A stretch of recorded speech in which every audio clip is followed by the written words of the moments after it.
Right now, Sleaze, brought to you by McDonald's, Archways to Opportunity, helps employees achieve their dreams. To learn more, visit mcdonalds.com. Barnes, you don't look like the kind of guy who would live off the grid. No, I need grids. Especially when we talk about Barnesology, but guess who is living off the grid? Who? Josh Duhamel. Why? He's got a place, a cabin in Minnesota, deep in the woods, removed from everything. The closest store is 40 miles away. That would drive me crazy. He said once we get there, it's really about everybody taking care of each other, making memories, spending time with family and friends.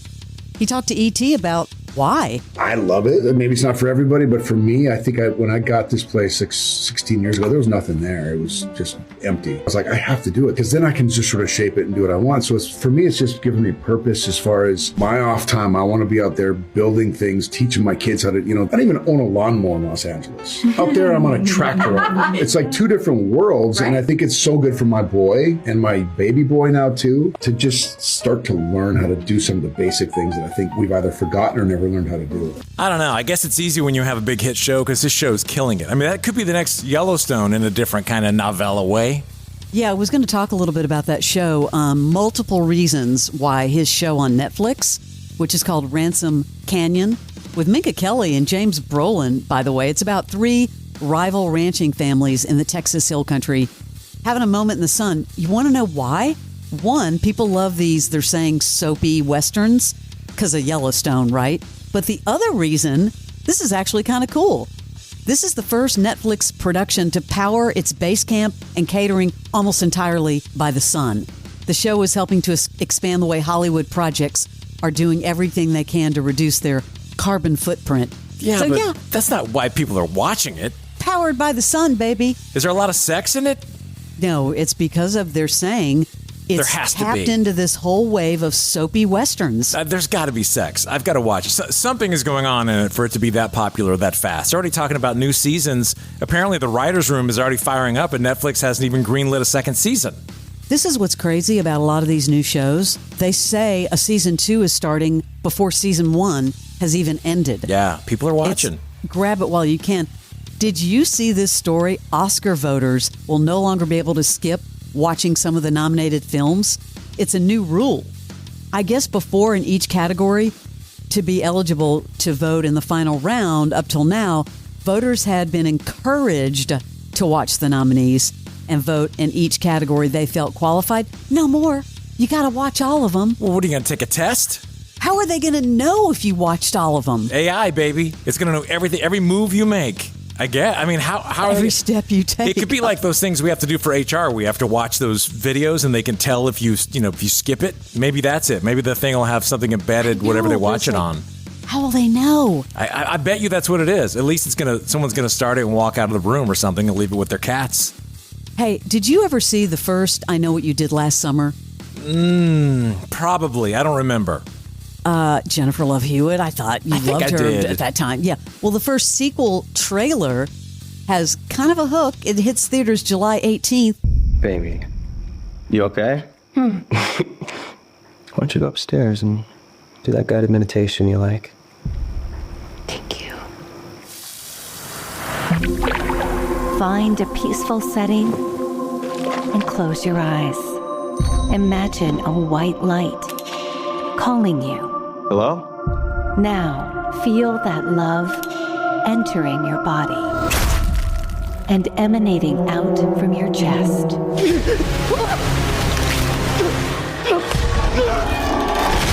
Take a deep breath in and remember the energy you give to the universe always comes back to you. No, please.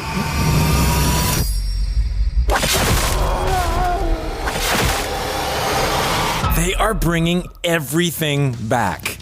I mean, listen, Clueless is coming back. I mean, this is coming back. I'm not really sure. It says the new film centers on a group of 5 friends facing dangerous consequences after making a pact to stay silent about their involvement in a tragic car accident. The aftermath leads them to connect with 2 survivors of the Southport Massacre from 1997. But Madeline Klein is in it, from Outer Banks. Yeah, Outer Banks. It's going to do well. I bet you it kills. Coming back, Jennifer Love Hewitt, Freddie Prinze Jr., July 18th. Well, same with Scream. All the same people are coming back. So I don't think David Arquette is, but yeah, all these franchises are just bringing all the people back. Let's do it again till they quit paying us. Just text Arquette and find out if he's in it or not. Yeah, I don't know why he wouldn't be. Courtney Cox is in it. Bravo TV star Lala Kent holds nothing back on the Give Them Lala podcast.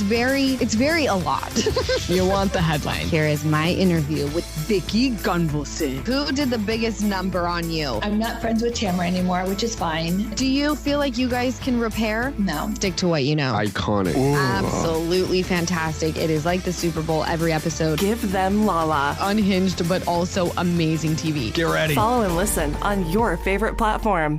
Have you seen this new Hulu Murdoch Murders limited series? Is it out? No. Have you seen the trailer? Oh, yeah, I auditioned for it. I auditioned to play a judge. Yeah. Well, I don't think they've named it yet. Brittany Snow is now in it. This is based on Maggie and Alec Murdoch's Stranger Than Fiction family drama, and it centers around Mandy Matney. She's the journalist and the creator of that podcast. That podcast, yes. It was huge.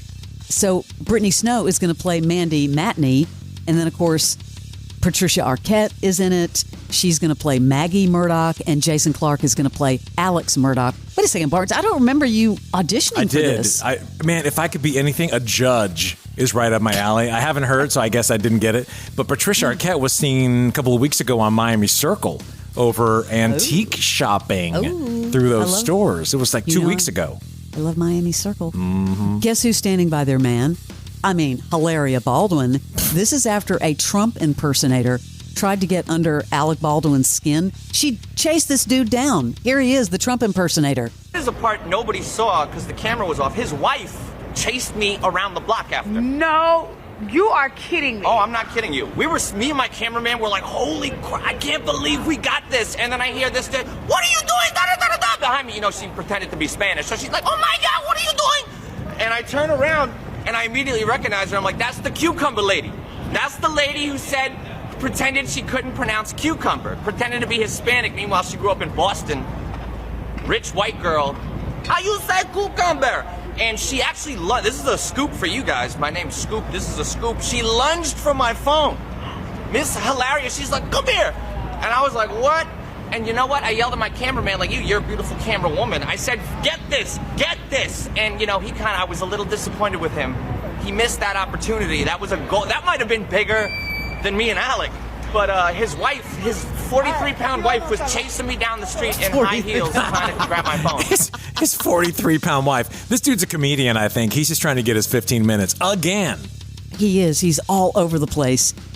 Social media now making its way big time into movies. Pete Davidson is in negotiations to co-star with Nicholas Hoult in this film called How to Rob a Bank, described as an action-packed heist movie involving a group of savvy bank robbers who use social media to document their heists while playing a cat-and-mouse game with the police. I wonder how that's going to work. Shocking bombshell. Kanye West revealing an incestuous relationship with his cousin in a new song.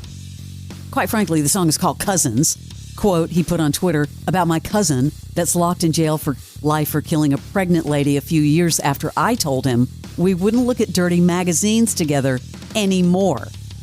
Quote, perhaps in my self-centered mess, I felt it was my fault that I showed him the dirty magazines when he was 6, and then we acted out what we saw. Yeah. My dad had Playboy magazines, but the magazines I found in the top of my mom's closet were different. He came out and said... So why does he have to have a song about it? He gave his cousin what sits upon your shoulders. Oh. Yeah, his cousin. Dude comes out with an incest claim on himself. What? Yeah.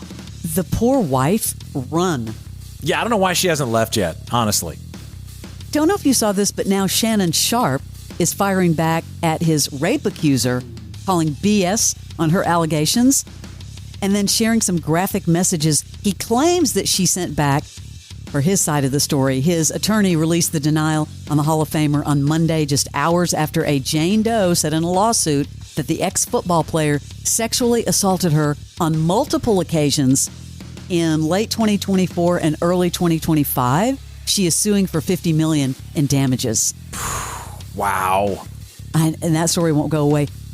I actually had to look this up. There's a story about Bill Cosby listing his New York townhome for $7 million, facing foreclosure. He has 2 properties, one on East 61st Street that's like 4.5 bedrooms. Can you imagine how much that would be? They're saying he's broke.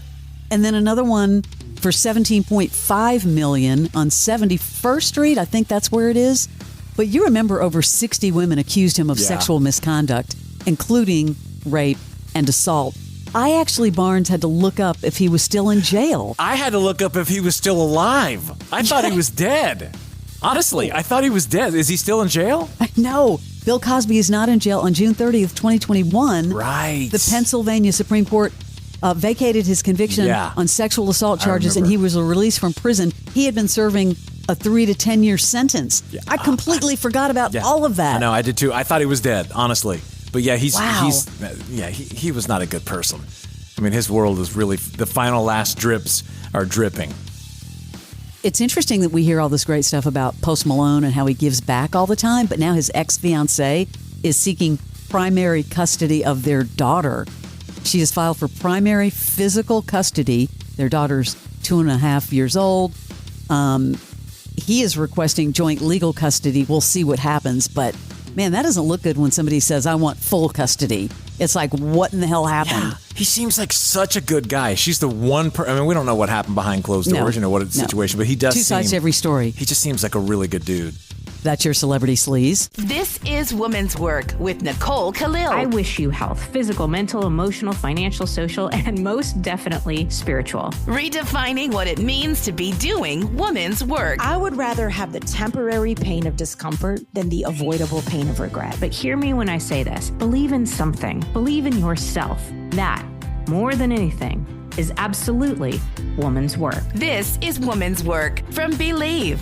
Follow and listen on your favorite platform.